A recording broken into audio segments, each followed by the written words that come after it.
గురుగారు మీరు కామాఖ్యకెళ్ళి గూడా వారం రోజుల పాటు సాధన చేసొచ్చారు. అప్పుడప్పుడు వెళ్లి చేస్తుంటాం. ఆ! అంబుబాచి మేళకి వెళ్ళినప్పుడు అవును. అక్కడ మీరు ఎలాంటి ఎక్స్‌పీరియన్సెస్‌ని ఫేస్ చేశారు? ఎక్స్‌పీరియన్సెస్ అంటే యాక్చువల్‌గా ఏదైనా క్షేత్రానికి వెళ్ళినప్పుడు మీరు చేసే సాధన కోసమే వెళ్ళాలి.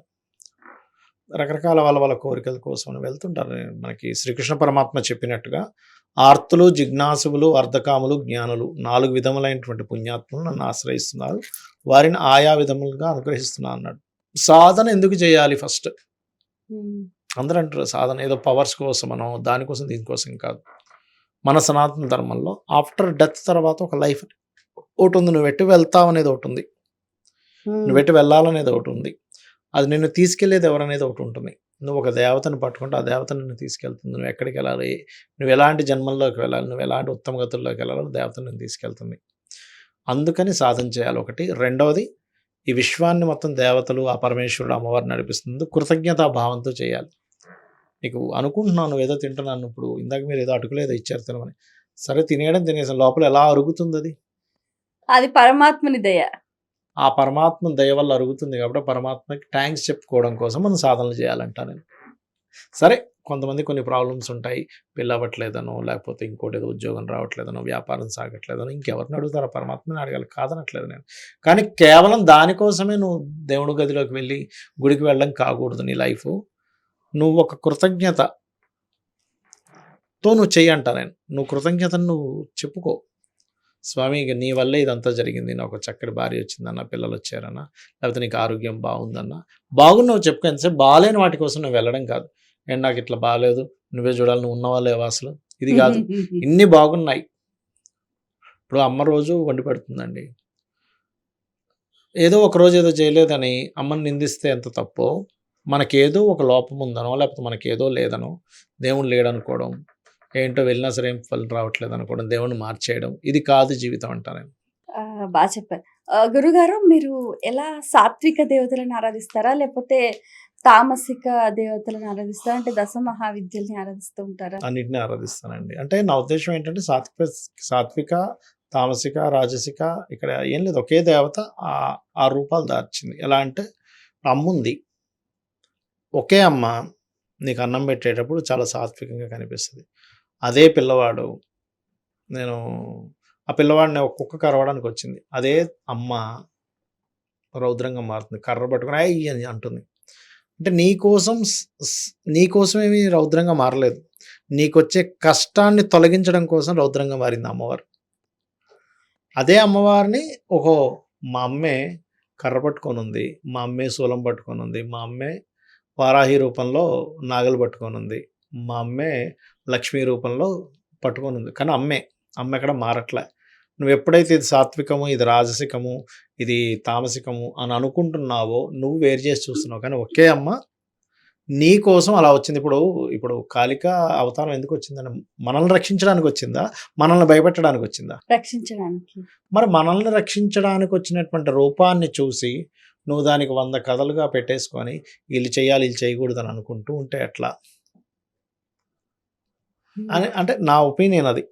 అంటే నువ్వు ఎలా అంటే ఇప్పుడు ఒకే ఇనుము సూదిని చేస్తాము, గొడ్డలిని చేస్తాం. సూదిని దేనికి వాడతాం? బట్టలు కుట్టుకోవడానికి వాడతాం. గొడ్డలి కర్ర ఏదైనా అంటే కట్ చేయడానికి ఇప్పుడు వాడతాం. తామసిక దేవతను ఆరాధించేటప్పుడు నియమాలు అన్నీ వేరుగా ఉంటాయి గదా గురుగారు. అవును. సాత్విక దేవత ఆరాధన కొంచెం లేట్‌గా అయినా గూడా పర్ఫెక్ట్‌గా, హ్మ్. పర్మనెంట్‌గా ఇస్తుందంటారు. దీనికి ఎక్కువైతే మీరేమంటారు? సాత్వికమే చేస్తుంటాను. హ్మ్. సామతిక సా తామసిక త్వరగా అవుతుందనో లేకపోతే డేంజర్ అని కాదక్కడ. తామసిక, రాజసిక చేసేటప్పుడు మీరింకా నిష్టగా ఉండాలి. హ్మ్. అంటే ఎలా అంటే ఇప్పుడు మీరు ఎగ్జాంపుల్ ఒక కఠినమైన పనుంది అనుకోండి ఉదాహరణకి. ఆ కఠినమైన పనిని చేస్తే ఇంకెక్కువ డబ్బులొస్తాయి. అప్పుడు ఇంకొంచెం నువ్వు ధైర్యంగా, ఇంకొంచెం దాన్ని నిష్టగా చేస్తేనే గాని ఆ పనవ్వదు. హుహు. అంటే ఇక్కడేంటంటే నువ్వు ఇప్పుడు వామాచారము, కౌలాచారము, దక్షిణాచారము అవును. ఇట్లా ఉంటాయి గదా! ఇప్పుడు చాలామందేంటంటే దాన్ని మిస్‌కన్సెప్షన్ అంటే ఎలాగా మందు తాగి జేస్తారు, మాంసం తింటూ జేస్తారు ఇవున్నాయి. అంటే ఇక్కడేంటి నువ్వేదో మందు తాగి చేయాలని కాదు. నువ్వు మందు తాగుతున్న అమ్మవారే గుర్తు రావాలక్కడ. ఓకే. రైట్. రైట్. హ్మ్. నీకు అర్థమైందా కాన్సెప్ట్? నువ్వు దాంట్లో ఉన్నా సరే నువ్వు మత్తులోకి వెళ్ళిపోకుండా నీకు అమ్మవారు తప్పితే ఇంకేం గుర్తు రాకూడదు. నువ్వేం చేస్తున్నా అదే గుర్తు రావాలనేటువంటిది కాన్సెప్ట్ అది. కానీ ఆ కాన్సెప్ట్ ఏమైపోయిందంటే మందు తాగే చేయాలి అనే కాన్సెప్ట్‌లోకి వెళ్ళిపోయింది చెప్పాలంటే. గురుగారు ఇప్పుడు చాలా మంది కూడా మీ దగ్గర అంటే ఇప్పుడు మీరు ఏదైనా రెమెడీస్ చెప్పారనుకోండి ఎంత కాలంలో తీరిపోతుందంటారు? నేను ఒకటే చెప్తాను. మీరు ఆ! నిష్టగా చేస్తే 1 డేలో కూడా తీరొచ్చు. 1 హ్మ్. మంత్‌లో తీరొచ్చు. 3 మంత్స్‌లో తీరొచ్చు. But it's depend on me నిష్ట మీద ఉంటుంది. అంటే ఎలా అంటే ఇప్పుడు ఒక వ్యక్తి ఉన్నాడండి. ఒక జిమ్ ఉంది. జిమ్‌కి ఎవరైనా ఒక నెల రోజు ఒక సంవత్సరం పాటు మంచి ఫుడ్ తీసుకొని వెళ్తే ఖచ్చితంగా ఫిట్‌నెస్ వస్తుంది. కానీ నేను సంవత్సరం వెళ్ళానండి. వెళ్ళి 5 నిమిషాలే చేశాను రోజు అంటే మీరు 10 సంవత్సరాలు వెళ్ళినా మీకు ఫిట్‌నెస్ రాదు. 5 నిమిషాల్లో ఏమొస్తుంది మీకు? ఓ డంబులెత్తి ఇలా అనేసరికి 5 నిమిషాలు అయిపోద్ది వచ్చేస్తాడు. నేను 10 సంవత్సరాలు వెళ్ళానండి. జిమ్ అబద్ధం. అక్కడుండే కోచ్ అబద్ధం. అసలు జిమ్‌కి వెళ్తే ఎవడో ఫిట్‌నెస్ అవ్వడని స్టేట్మెంట్ ఇస్తే అది నువ్వు 5 అబద్ధం. నిమిషాలు వెళ్ళావు. హ్మ్. అదే జిమ్‌కి నువ్వు రోజు 2 గంటలు వెళ్ళి ఒక సంవత్సరం తర్వాత నీ పిక్చర్ చూసుకుంటే నువ్వు ఖచ్చితంగా స్ట్రాంగ్ అవుతావు. అట్లాగే ఏ రెమెడీ అయినా నువ్వు అమ్మవారు అసలు ఫస్ట్ భగవంతుడు ఉన్నాడనే నమ్మకంతో నేనిది చేస్తున్నాను. ఖచ్చితంగా నాకిది అమ్మవారు నాకు ప్రసాదిస్తుందనేటువంటి ఒక భక్తి, శ్రద్ధన, భావనతో చేస్తే నేను చెప్పక్కర్లే. నువ్వే అనుభవం చూస్తావు. ఒక నెల రోజులు ఆ జపం చేస్తూ ఉంటే నీకు అనుభవాలు చాలా జరుగుతాయి. ఒక సాధకుడు గనక కూర్చొని జపం చేస్తూ ఉంటే మొట్టమొదటి అనుభవం జరిగేదేంటంటే వాళ్ళకి గజ్జెల చప్పుడు వినిపిస్తుంది. గుర్తుపెట్టుకోండి. ఇది సాధకులందరికీ తెలుసు. నాకేదో గొప్పతనం ఏం కాదు. అందరికీ వినిపిస్తుంది. రెండోది మిమ్మల్ని టచ్ చేస్తున్నట్టు అనిపిస్తుంది. లేకపోతే మీ పక్క నుంచి ఏదో మూవ్ అయినట్టు అనిపిస్తుంది ఇట్లా. హుహు. తెలుస్తుంటుంది మీకు. ఇంకొన్ని సార్లు మంచి వాళ్ళు సువాసన కూడా వస్తుందంటూ ఉంటారు. సువాసన వస్తుంది. మీరు ఇలా కూర్చున్నవారు ఇటు తిరిగిపోతారు. ఆహా! ఇటు తిరగడం జరుగుతది ఒక్కోసారి సమ్ టైమ్స్. మీకు ఒక స్టేజ్‌కి వెళ్ళిన తర్వాత దర్శనం జరుగుతుంది అమ్మవారిది. అంటే మీరు కళ్ళు మూసుకొనే ఉంటారు. ఇప్పుడు ఇక్కడ కళ్ళు మూసుకున్నాం అనుకోండి. హ్మ్. ఇదంతా ఇలా కనిపిస్తూనే ఉంటుంది. అమ్మవారు అలా వస్తుంది. కొన్ని సెకండ్స్ ఉండి మాయమైపోతుంది. అలాంటి అనుభూతి మీకు జరిగిందా? అవన్నీ చెప్పుకోకూడదు. అవన్నీ చెప్పకూడదు. తప్పుగా అనుకోకండి. కానీ జరుగుతాయి అలాంటివన్నీ కూడా జరుగుతాయి. ఓకే. జరుగుతాయి. ఇప్పుడు చాలా మంది కూడా మీ దగ్గరికి వచ్చి మంచిగా మీ దగ్గర చూయించుకుని రెమెడీస్ తీసుకొని వెళ్తూ ఉంటారు. అవును. అన్నీ అందరికీ సెట్ అవుతాయన్నది లేదు. అంటే వాళ్ళు చేసే దాని మీద ఆధారపడి ఉంటుంది. అవును. బావుంది ఆనందంతో తిరిగొచ్చి మీతో సంతోషాన్ని చాలా పంచుకున్న వాళ్ళు ఉంటారు. వందల మంది ఉన్నారు. ఆ! వేల మంది ఉన్నారు. వందల వేల. కొంతమంది గురుగారు ఏంటి గురుగారు ఎంత చేసినా అవ్వట్లేదని అనేవాళ్ళు గూడా ఉంటారు. ఉంటారు. ఒక 1000లో ఒకళ్ళుంటారు ఖచ్చితంగా. అంటే నేను వాళ్ళు ఎందుకు అవ్వట్లేదంటే నేను వాళ్ళకి చెప్తాను. బాబు ఆహా! మీరు చేయండి అవుతుంది. మీరు అమ్మవారిని సరిగ్గా చేయట్లేదు. నా ఉద్దేశ్యం ఏంటంటే అమ్మవారి అనుగ్రహం ఎప్పుడు కూడా 99.9% కూడా కాదు 100% ఉంటుంది. అమ్మెప్పుడు బిడ్డకి అన్నం పెట్టేది కడుపు నిండా పెడుతుంది గానీ, ఆమె కడుపు కాల్చుకొనైనా అన్నం పెడుతుంది గానీ, ఏదో కొంచెం తిందాం, నేను కొంచెం తింటాను, నువ్వు కొంచెం తిను అన్నట్టుగా ఉండదు. అలాగే కానీ అమ్మవారి అనుగ్రహం కూడా మీరు గనక సాధన చేశారు అంటే 100కి 100% సక్సెస్ అవుతుంది గానీ, అవుతుందో అవ్వదో, అవ్వచ్చు అవ్వకపోవచ్చు అనేది ఉండదు. అందరి జాతకాలు చూస్తుంటారు కదండీ! మరి మీ జాతకం మీరెప్పుడైనా చూసుకున్నారా? రోజు చూసుకుంటూనే ఉంటా. అవునా? ప్రిడిక్ట్ చేసుకుంటూ ఉంటాను. అవి అవునా? జరుగుతుంటాయి కూడా లైఫ్‌లో. హుహు. ఖచ్చితంగా చూసుకుంటాం. నాది మా ఇంట్లో వాళ్ళవి అందరివి చూస్తాను. వాళ్ళకి ఏ రెమెడీస్ చేసుకోవాలో చెప్తుంటాను. Every వాళ్ళకేదైనా day. డే అని కాదు రోజు చూస్తూ కూర్చోం గానీ, ఏదో ఊరికే రోజన్నాను. కొంచెం ఏదైనా వాళ్ళకి కొంచెం ఇబ్బందొస్తుంది. అప్పుడు చార్ట్ చూస్తే అర్థమైపోతుంది. హుహు. ఏదైనా నెగెటివ్ ఇవి వస్తున్నాయన్నప్పుడు వాళ్ళకి పలానా దానం ఇవ్వడమో, జపం చేయించడమో ఇంట్లో వాళ్ళ కోసం చేయిస్తాను నేను. మీ జీవితంలో ఏమైనా అద్భుతాలు జరిగాయా గురుగారు? నా నా జీవితంలో జరిగిన అద్భుతాలంటే ఒకటి మా అమ్మ కడుపున నేను పుట్టడమే అద్భుతం. Point number 1. రెండవది మంచి ఫ్యామిలీ ఉంది. దానికంటే అద్భుతమైనది ఇంకోటేం లేదు. మంచి ఫ్యామిలీ మొత్తం ఉమ్మడి కుటుంబం. అదే నా రెండో అద్భుతం అనుకుంటా. మూడోది ఈ జన్మకి కనీసం భగవంతుడున్నాడని నమ్ముతూ ధర్మబద్ధంగా ముందుకెళ్ళడం. దీనికంటే అద్భుతాలు ఇంక 3 అంతకు మించి ఏం లేవు. గ్రేట్. అంటే అంతకంటే అద్భుతాలు ఏముంటాయని నా ఉద్దేశం. అంటే దేవుడు ఎప్పుడైనా ప్రత్యక్షమయ్యాడా? అది మీరు అందరికీ అనుకున్నది అవుతాయి. సర్ప్రైజింగ్‌గా మీకు లభించిందా? సర్ప్రైజింగ్ అంటే ఆస్ట్రాలజీలో రీసెర్చ్ చేసేటప్పుడు హుహు. రీసెర్చ్ సక్సెస్ అయితే అది అద్భుతంగా బాగా హ్యాపీ ఫీల్ అవుతా. మీరు అంత డబ్బు పెట్టాక సక్సెస్ వస్తే ఇక అది వేరేనే అలా ఉంటుందసలు. కాదు. మీకు డబ్బు పెట్టినా రీసెర్చ్‌లో మీకు సక్సెస్ రావాలని రూల్ లేదు. అంటే మనం అనుకున్నది ఆ విషయం తెలుసుకోగలిగితే ఆ! ఆనందమే వేరుంటుంది. అవును. అంటే మనం ఇప్పుడు ఏదైనా ఒక దాని గురించి రీసెర్చ్ చేస్తున్నాం అనుకోండి. ఆ రీసెర్చ్ చేసేటప్పుడు అది ఆన్సర్ దొరికితే ఇంకా అసలు చాలా ఆనందం. అదేదో పెద్ద మరి కొన్ని వందల కోట్లు వచ్చిన ఆనందం అవును కలుగుతుంది. గురుగారు. మరి ఇప్పుడు ఇంత రీసెర్చ్ చేసినప్పుడు మరి పీహెచ్‌డీ చేయొచ్చు కదా! అదే పీహెచ్‌డీ సబ్మిషన్ చేయొచ్చు కదా! చేయొచ్చు. కాకపోతే ఇంకా నేను బిజీ వల్ల పెట్టుకోలేదు అవన్నీ. చేయొచ్చు నిజమే, చాలా మంది ఉన్నారు. మీరు కాదు, ఆ! చాలా మంది ఉన్నారు. ఇప్పుడు అంత రీసెర్చ్ పెట్టినప్పుడు అదే అనాలిసిస్‌ని మీకు మీరు సబ్మిషన్ రాంప్రసాద్ గారు చేస్తే తెలుసు కదా! రాంప్రసాద్ గారు. ఆ! ఐఎఫ్ఎస్ రాంప్రసాద్. ఆ! ఆయనకు బాగా క్లోజ్ ఫ్రెండ్. హ్మ్. ఐఎఫ్ఎస్ రాంప్రసాద్ గారు. ఫ్రెండ్ ఇంకా అన్నీ ఇంకా.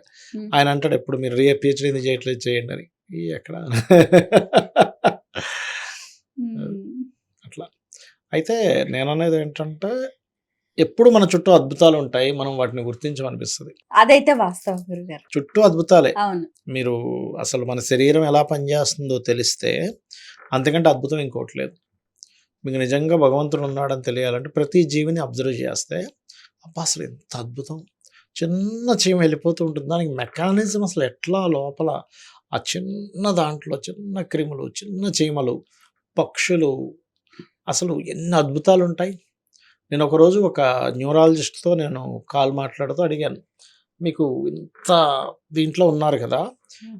బ్రెయిన్ ఫంక్షన్ పనిచేస్తున్న విషయం మీకు బాగా తెలుస్తుంటుంది కదా! న్యూరాలజిస్ట్ కదా! మీకేమనిపిస్తుందంటే, సార్ మతిపోతుంది సార్, భగవంతుడు ఎట్లా క్రియేట్ చేశాడు బ్రెయిన్ అనిపిస్తది అన్నాడాయన. హ్మ్. ఎన్నో అద్భుతాలున్నాయి. ఈ కన్ను ఎలా చూస్తుంది, ఇదొక అద్భుతం కాదా? అవును. అసలు ఇన్ని అద్భుతాల చుట్టూ మనం ఉన్నాము అని ఎప్పుడైతే మనం అనుకుంటామో, దానంత హ్యాపీ మూమెంట్ ఇంకోటి లేదనిపిస్తది నాకు. బావుంది. గురుగారు ఇప్పుడు చాలామంది పెద్ద పెద్ద రాజకీయ నాయకులు కూడా మీ దగ్గరకొచ్చి చెప్పించుకుంటూ వెళ్తూ ఉంటారు. అవునవును. కానీ మీరెప్పుడు ఎక్కడ ఏ సందర్భంలో కూడా చెప్పరు. ప్రస్తావించరు. అంటే నేనే సీక్రెట్ మెయింటైన్ చేస్తుంటా. ఎందుకంటే మనం అట్లా బయటికి పెట్టకూడదు అని కొన్ని ఉంటాయండి. వాళ్ళ సీక్రెట్స్ కొన్ని ఉంటాయి. రాజకీయ నాయకులు, పెద్ద పెద్ద బిజినెస్ మ్యాన్స్ ఉంటారు. ఆహ్, అవేవి బయటికి పెట్టకూడదని కొన్ని ఉంటాయిలెండి. కొన్ని పెట్టుకోవాలి అలా. అంతేగాని బట్టబయలు చేయడం వల్ల అనవసరంగా. అంటే కొంతమంది చెప్తూ ఉంటారు కదా! నా దగ్గరికి వీళ్ళొచ్చారు, వాళ్ళొచ్చారు, వీళ్ళకి నేనే చెప్పాను, వాళ్ళకి నేనే అవును. చెప్పాను. నేను చెప్పింది వీళ్ళ జీవితంలో జరిగింది అని అవును. చెప్పి చెప్తూ అవును. ఉంటారు కదా! అవును. అలాంటివి మీరెప్పుడు ప్రస్తావించలేదు. అంటే నాకు చెప్పుకోవడం ఇష్టం లేదు పెద్దగా దాన్ని. అంటే దాన్ని హైలైట్ చేసుకుంటూ, దాన్ని హైలైట్ చేసుకొని ఏదో ఆయన పెద్ద పెద్ద వాళ్ళు చూస్తాడు కాబట్టి మనం వెళ్ళొచ్చనేది కాకుండా, నన్నుగానే జ్యోతిష్ శాస్త్రం మీద నమ్మకం మీద, అమ్మవారి మీద నమ్మకంతో రావాలని నా కాన్సెప్ట్. అదే నమ్మకంతో పెద్ద పెద్ద వాళ్ళు వస్తుంటారు. పెద్ద పెద్ద వాళ్ళు మామూలోళ్ళు కాదు. ఇట్స్ బిగ్, బిగ్ వాళ్ళున్నారు. వాళ్ళు చూపించుకుంటారు. మనం అనుకుంటాం వాళ్ళు ఇంత పెద్దవాళ్ళు కదా అని. చాలా డౌన్ టు ఎర్త్ ఉంటారండి రాజకీయ నాయకులు చాలామంది. నేను చూశాను కదా! చాలా డౌన్ టు ఎర్త్ ఉంటూ, అసలు మనం ఏంటి వీళ్ళని మనం చూసి ఏదో గర్వంగా ఉంటారనుకున్నాం. ఏంటి ఇలా ఉన్నారేంటి అనిపిస్తది మనకి. ఆహ్, పెద్ద పెద్ద బిజినెస్ పీపుల్ కానివ్వండి, పెద్ద పెద్ద రాజకీయ నాయకులు నేను చూశాను కదా ఇప్పటి వరకు ఆస్ట్రాలజీలో. అసలు ఎంత డౌన్ టు ఎర్త్ ఉంటారంటే, మనం అనుకుంటాం వాళ్ళేదో పెద్ద ఇది గదా! వాళ్ళ ఇంట్లో పిల్లలు చాలా పొగరుగా ఉంటారు. పిల్లలు గూడా డౌన్ టు ఎర్త్ ఉండే వాళ్ళని నేను చూసా.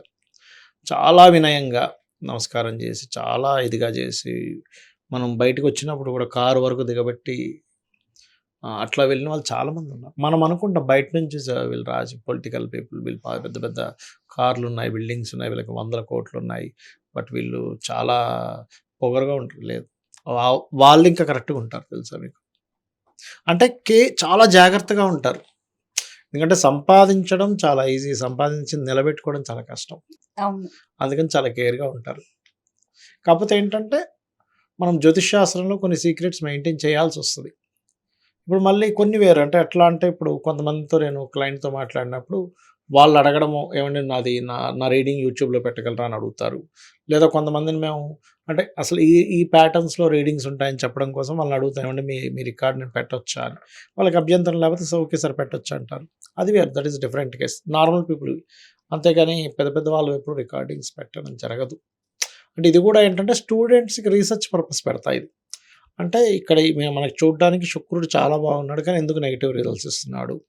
లేకపోతే ఇక్కడ ఈ ప్లానెట్ చాలా అస్సలు బాలేదు. కానీ ఎందుకు మంచి రిజల్ట్స్ వస్తున్నాయి? What is the reason? అది స్టూడెంట్స్‌కి ఎక్స్‌ప్లెయిన్ చేయడం కోసం వాళ్ళ పర్మిషన్ తీసుకొని కొన్ని యూట్యూబ్‌లో పెడతాము. అంతేగాని మరొకటేం కాదు. ఓకే. అది. ఎప్పుడైనా ఇలాంటి సిట్యుయేషన్ ఎదురైందా? అంటే పీకల దాకా హెల్త్ ఇష్యూస్‌లలో వాళ్ళు చావుతోటి కొట్టుమిట్టాడుతున్న సందర్భాలలో మీరిచ్చిన రెమెడీస్‌ని ఫాలో అవ్వటం, మళ్ళీ ప్రాణాలు బతకడం అలాంటివేమైనా ఒక జరిగాయంటారా? రకంగా చెప్పాలంటే నేనిచ్చాను అనడం కంటే కూడా నా చేత అమ్మవారు ఇప్పించిందనుకుంటాను. చాలా కేసెస్ జరిగాయి అట్లాగా.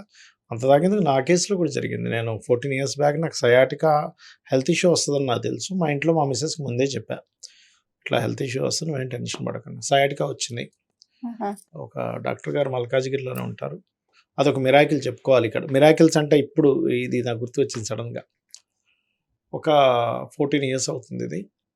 ఆ రోజు కాలు నరం లాగడం స్టార్ట్ అయింది లెఫ్ట్‌ది. అసలు నిద్ర లేచి కూర్చుందామంటే కూర్చొని వాష్‌రూమ్‌కెళ్ళాలంటే ఒక 10 మినిట్స్ పడుతుంది. అంత లాగేస్తుండేది.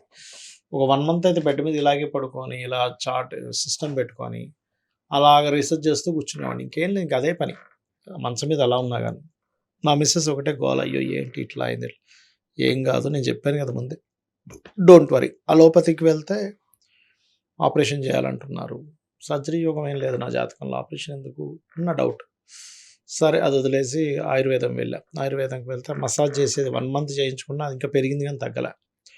ఆ రోజు నేను ఇది మిరాకిల్ అనే చెప్పాలి. ఇలా పెట్టుకొని కళ్ళ నీళ్ళు పెట్టుకొని ఏడ్చా. మా అమ్మగారిని తలుచుకున్నా, మా అమ్మవారిని తలుచుకున్నా 14 ఇయర్స్ బ్యాక్. తలుచుకొని ఏంటమ్మా ఇది? ఏంటి మంచం మీద పడుకొని ఉండడం 24 అవర్స్ అని అనుకున్నాక నాకు ఫ్రెండ్ ఉండేవాడు. అప్పుడప్పుడు మా ఇంటికొచ్చి సరదాగా ఆస్ట్రాలజీ చర్చల్లాగా చేసుకునేవాళ్ళం. హి ఈజ్ ముస్లిం యాక్చువల్‌గా. కానీ బట్ అతనికి బాగా ఇంట్రెస్ట్ ఇది. మా ఇంట్లో అప్పుడప్పుడు ఉండేవాడు. ఫుడ్ తినేవాడు. అట్లా కొన్ని రోజులు ఉండేవాడు. వెళ్ళిపోయేవాడు. అట్లా ఉండేది. అతనొచ్చాడు. అతనున్నప్పుడు ఏమన్నానంటే, "ఓ పని చేయండి. నేను బండి తీస్తాను. మీరు వెనకాతల కూర్చోండి. మా అమ్మగారిని తలుచుకున్నా కదా! పక్కనే శివాలయం ఉంది. కొంచెం జస్ట్ డిస్టెన్స్. వెళ్ళి బియ్యం ఇచ్చేసి వద్దాం. అమ్మగారిని తలుచుకున్నాను కదా అమ్మగారిని" అని అన్నా. సరే సార్ పదండి అన్నాడు. ఆయన వెనకాతల బియ్యము, కూరగాయలు, స్వయంపాకం మొత్తం పట్టుకొని కూర్చున్నాడు. బైక్ తీసుకొనెళ్ళి చూస్తే అక్కడ ఈశ్వరుడు ఆలయం ఇంకా తెరవలే. 5:30 అవుతుంది కానీ ఇంకా తెరవలే. అరే! తెరవలేదు కదా! ఇంకొంచెం మెయిన్ రోడ్‌కెళ్తే అక్కడ కూర్చుంటారు కొంతమంది బ్రాహ్మణులు. వాళ్ళకి ఇచ్చేద్దామని చూస్తే వాళ్ళు అక్కడ ఒక్కడు లేడక్కడ. ఇంకేం చేద్దాము అనేసరికి బైక్ పెట్రోల్ అయిపోయింది. పెట్రోల్ అయిపోయింది. నాకేమో ఒక లెగ్ పెయిన్. నడవలేను. ఆయనకేం చెప్పానంటే, "మీరు అక్కడ వాటర్ బాటిల్ దొరికితే మీరెళ్ళి లీటర్ పెట్రోల్ తీసుకురండి. ఇక్కడ వెయిట్ చేస్తాను. ఇక్కడ ఎవరైనా వస్తే ఇచ్చేస్తా అది స్వయంపాకం అన్నా." అని ఇలా వెళ్ళగానే ఒక బ్రాహ్మణుడు వచ్చాడు. "ఏవండీ ఇలా పలపలన ఇద్దాం అనుకుంటున్నాను" ఇచ్చేసా. అక్కడ ఒక బండుంది. కూర్చున్నా. కూర్చొనుంటే ఎదురుగా హోమియోపతి డాక్టర్ తెరుస్తున్నాడు అప్పుడే. అంటే ఆ అసిస్టెంట్ వచ్చి తెరుస్తుంది. ఆవిడ ముసలావిడ ఒకావిడ. చూసి అప్పటికే నాకు ఆస్ట్రాలజీలో ఒక సూత్రం ఉంటుంది. వీనస్ అండ్ మూన్ స్టార్‌లో ఉన్నా, లేకపోతే కలిసున్నా హోమియోపతి బ్రహ్మాండంగా పనిచేస్తది వాళ్ళకి. నాది పుబ్బా నక్షత్రం, సింహరాశి. సో, చంద్రుడు శుక్ర నక్షత్రంలో ఉన్నాడు. హోమియోపతి పనిచేస్తది గదా! అంతకుముందే జ్యోతిప్రకాష్ అని నా క్లయింట్ ప్లస్ ఫ్రెండ్ అతను అంటా ఉన్నాడు. హోమియోపతి వెళ్ళొచ్చు కదా! హోమియోపతి వెళ్ళొచ్చు కదా! అంటే అప్పటిదాకా నేను వాడలే హోమియోపతి. ఏం పని చేస్తాయి హోమియోపతి? బట్ సూత్రం ఆస్ట్రాలజీ సూత్రం ఇలా ఉంది కదా! అని లోపలికెళ్ళా. కాసేపుకి డాక్టర్ గారు వచ్చారు. ఆయన అన్ని క్వెషన్స్ అడుగుతున్నాను. మీరు ఏం చేస్తారు? ఎట్లా? నేనేం అడిగాను ఆయన్ని మీకేమన్నా మెర్క్యూరీ, కేతు కనెక్టివిటీ ఉందా అని అడుగుతున్నా. ఇది వెరీ కామెడీ అసలు. అంటే నా ఉద్దేశ్యం ఏంటంటే ఇన్ని లాజికల్ క్వెషన్స్ ఏస్తున్నా అంటే వాక్కు కారకుడైన బుధుడికి కేతు కనెక్టివిటీ ఎక్కడ ఉందేమో నా డౌట్. ఆ! అంటే ఎందుకు అలా అడుగుతున్నా? లేదు సార్ నేను ఆస్ట్రాలజర్. నేను ఇవన్నీ రీసెర్చ్ చేస్తుంటాను ఇట్లా. అంటే లేదు సార్ ఇవి ఇట్లా అడగాలన్నాడు. వేస్తే వితిన్ 1 డేలో తగ్గిపోయింది నాకు. 2 డేస్‌లో పూర్తి కంప్లీట్ క్లియర్ అయిపోయింది. ఇది 2 డేస్‌లో. 2 డేస్‌లో క్లియర్ అయిపోయింది. ఇది నిజంగా మిరాకిల్ అసలు. ఎందుకంటే ఆ రోజు నేను తలుచుకొని కళ్ళనీళ్ళు పెట్టుకున్నప్పుడు ఆ ఈశ్వరుడు ఆలయం తెరిచుంటే అక్కడికి ఇచ్చేసి ఇంటికొచ్చేసేవాడిని. అవును. అక్కడ బ్రాహ్మణ్స్ ఉన్నా ఇచ్చేసి వచ్చేసేవాడిని. పెట్రోల్ అవ్వకపోయినా వచ్చేసేవాడిని. కానీ ఇవన్నీ ఎందుకు జరిగాయి? ఇదంతా ఒక డిజైన్డ్ అనిపిస్తది నాకు. అంటే అవన్నీ జరగాలి. అక్కడ బండాగిపోవాలి. అక్కడ ఒక బండుండి అక్కడ కూర్చోవాలి. అక్కడ ఆ కూర్చోవడం లేకపోతే అక్కడ కూర్చునేవాడిని కాదు. మా ఇంటికి దగ్గరే ఎప్పుడు నేను చూడలే అక్కడ హోమియోపతి హాస్పిటల్ ఉందని కూడా. అంటే నాకేమనిపిస్తుందంటే నువ్వు మనస్ఫూర్తిగా నువ్వు గనక నమ్మి అడిగితే అమ్మవారిని నీకు దారి చూపిస్తుంది. నేను ఆ పాయింట్‌లో నేను బాగా నమ్మా అక్కడ. హ్మ్. ఖచ్చితంగా నాకు అది పెద్ద మిరాకిల్. నాకు అది కూడా ఒక పెద్ద మిరాకిల్ చెప్పాలంటే లైఫ్‌లో. మీకు అడిక్మెట్ హనుమాన్‌కి గూడా ఒక సంబంధం జరిగింది. ఉందని చెప్తూ జరిగింది. ఉంటారు. అంటే ఒక 25 ఇయర్స్ అవుతుందనుకుంటా ఆల్మోస్ట్. మీరు చూసే ఉంటారు. మీరు వెళ్తుంటారు కదా ఆంజనేయ స్వామి అవును. టెంపుల్‌కి. ఇంతకుముందు ఈ టైల్స్ అవి లేవు. హ్మ్. మీరు చూడండి దాని వెనకాతల ఒక తెల్లటి ఇలా విగ్రహం ఒకటి ఇలా కూర్చొని ఉన్నట్టు ఉండేది. అవును. బ్యాక్ సైడ్ ఏది ప్రదక్షిణాలు చేస్తుంటే బ్యాక్ సైడ్ తెల్ల హెయిర్‌తో ఉండేది. ఆ రోజు ఏమైందంటే ఒక 20 ఇయర్స్, 25 ఇయర్స్ బ్యాక్ ఆ టెంపుల్‌కి కలర్స్ ఏయించాల్సింది ఉండేది.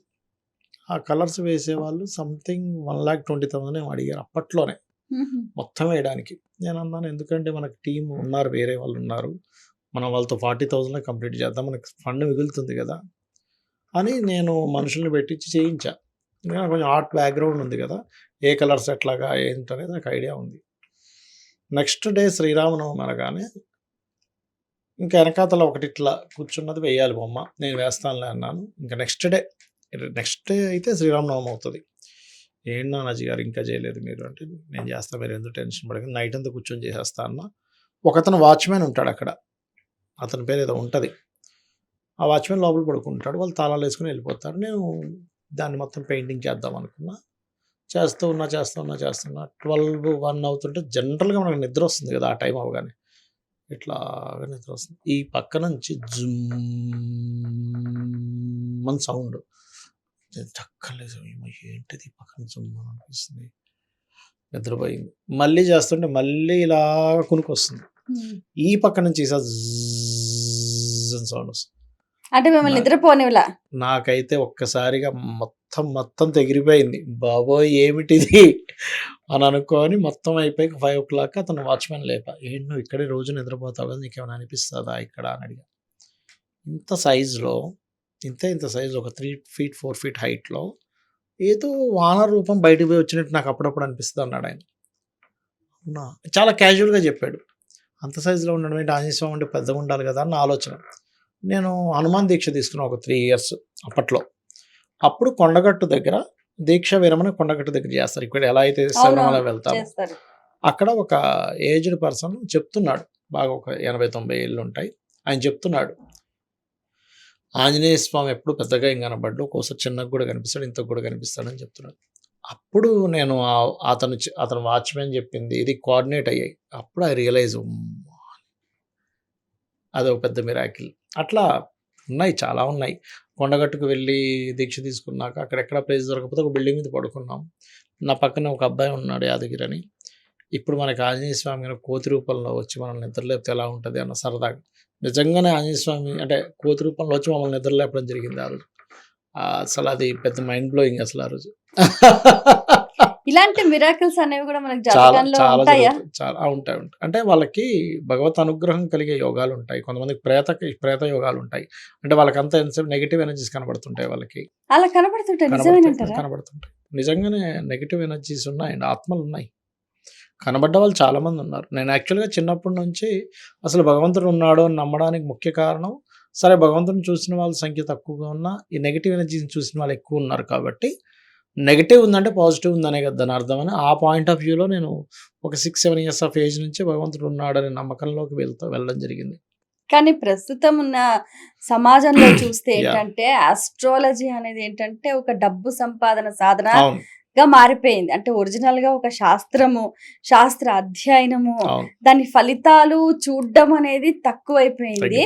ఏదైనా నిమిషాలలో కావాలి, చిటికేస్తే అయిపోవాలి అని అంటారు. అలా అవ్వదు కదా ఆస్ట్రాలజీ. కర్మ అనేది ఒకటి ఉంటుంది కదా, కర్మ బట్టి ఉంటుంది. అంటే మనము ఇప్పుడు ఎగ్జాంపుల్ ఎలా ఉంటుందంటే, అంటే సొసైటీ కూడా కొంచెం అలాగే ఉంది. ఇప్పుడు నేను ఈ లలిత అమ్మవారి నామం చేసుకోండి, రోజు 48 minutes చేయండి అంటే, అబ్బాయి ఏమిటి సార్ ఇది, ఏదైనా పెద్ద పూజ పెట్టండి, టక్కన నాకు రోజులో అయిపోవాలి పని, అంత ఈజీగా అవ్వదంట. నేను నీ కర్మ అనేది ఒకటి ఉంది కదా, ఆ కర్మని నీకు నువ్వు తగ్గించుకోవాలి. అన్నిసార్లు అలాగ ఏదో ఒక పూజ పెట్టగానే అవ్వదు. అదంతా ఏంటంటే ఏదో మభ్యపెట్టి వాళ్ళ దగ్గర డబ్బులు తీసుకొని వాళ్ళకి మనం ఏదో డబ్బులు మీరు ఇచ్చుకోవడం తప్పితే అన్నిసార్లు అలా అవ్వదు, ఏదో కొన్ని కేసెస్ ఉంటాయి అట్లా. రాహుకేతు పూజ, రాహుకేతు దోషం ఉన్న వాళ్ళు కూడా మేము ఒకసారి చేయించుకుందామండి శ్రీకాళహస్తిలో అంటారు.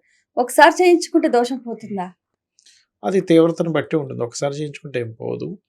బట్ రాహుకేతువుల్లో ఇక్కడ చాలా విషయాలు ఉన్నాయి. ఎలా అంటే కాలసర్ప దోషము అంటారు. న్యాచురల్గా కాలసర్ప దోషం జన్మజాతకానికి చూడకూడదు, కాలంలో జరిగే విషయాల గురించి చూడాలి. బట్ ఇవాళ రేపు ఏమైపోయిందంటే అందరూ అసలు కాలసర్ప దోషం లేకపోయినా కాలసర్ప దోషం ఉందని చెప్పేసి వాళ్ళు ఉన్నారు, దాని గురించి పూజలు చేయించేసుకుంటారు.